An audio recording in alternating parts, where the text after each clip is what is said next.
Next latus rectum of A parabola. വളരെ സിമ്പിളായുള്ള കാര്യമാണ്. നമുക്കറിയാം 4 ടൈപ്പ് പരാബോളാസ് ഉണ്ടെന്ന് നമുക്കറിയാം അല്ലേ. ഇതാണ് ടൈപ്പ് 1. നമുക്ക് അതിൻ്റെ ഇക്വേഷൻസുകൾ അറിയാം. ടൈപ്പ് 2 എന്ന് പറഞ്ഞാൽ ലെഫ്റ്റ് സൈഡിലോട്ട് പോകുന്ന പരാബോള. ടൈപ്പ് 3 എന്ന് പറഞ്ഞു കഴിഞ്ഞാൽ അപ്വേർഡ് പരാബോള. ടൈപ്പ് 4 എന്ന് പറഞ്ഞു കഴിഞ്ഞാൽ ഡൗൺവേർഡ് പരാബോള. ഈ 4 ടൈപ്പ് പരാബോളാസ് നമ്മൾ പഠിച്ചു. പരാബോളയുടെ ഉള്ളിലാണ് ഫോക്കസ് എന്നുള്ള കാര്യം നമുക്കറിയാം അല്ലേ. പരാബോളയുടെ ഉള്ളിലായിട്ടാണ് ഫോക്കസ് വരുന്നത്. ഞാനൊരു ലൈൻ സെഗ്മെൻറ്റ് വരയ്ക്കുകയാണ്. ഇവിടെ ഫോക്കസിൽ കൂടി പാസ് ചെയ്യുന്ന രീതിയിൽ ഒരു വെർട്ടിക്കൽ ലൈൻ വരച്ചു. അതുപോലെ ഇവിടെയും ഞാനിങ്ങനെ വെർട്ടിക്കൽ ലൈൻ വരച്ചു. ഇവിടെ ഞാൻ ഹൊറിസോണ്ടലാക്കി, ഇവിടെയും ഹൊറിസോണ്ടലാക്കി.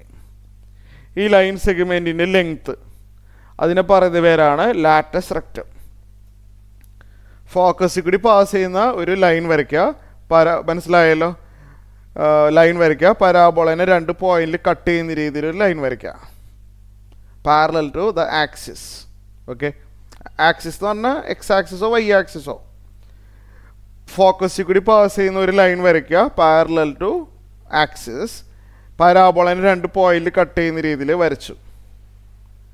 പരാബോളനെ 2 പോയിന്റിൽ കട്ട് ചെയ്യുന്ന രീതിയിൽ വരച്ചു. കണ്ടില്ലേ, വരച്ചു. അപ്പോൾ നമുക്കതിനൊരു ലെങ്ത്ത് ഉണ്ടാവും. അതാണ് ലാറ്റസ് റെക്റ്റം എന്ന് പറഞ്ഞാൽ. ഇപ്പം ഞാനിത് എ ബി എന്നെങ്ങാനും പേര് കൊടുക്കട്ടെ. ഈ എ ബിക്ക് ഒരു ലെങ്ത്ത് ഉണ്ടാവുമല്ലോ, അതാണ് ലെങ്ത് ഓഫ് ലാറ്റസ് റെക്റ്റം. അതെല്ലാ പരാബോളയ്ക്കും സെയിം ആണ്. Length of latus rectum short ഫോമിൽ LR. അത് ബൈ ഹാർട്ടാക്കുക, 4A ആണ്.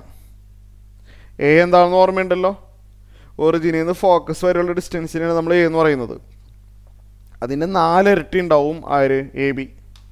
എ ബിനെ പറയുന്ന പേരാണ് ലാറ്റസ് റെക്റ്റം. ഓക്കെ.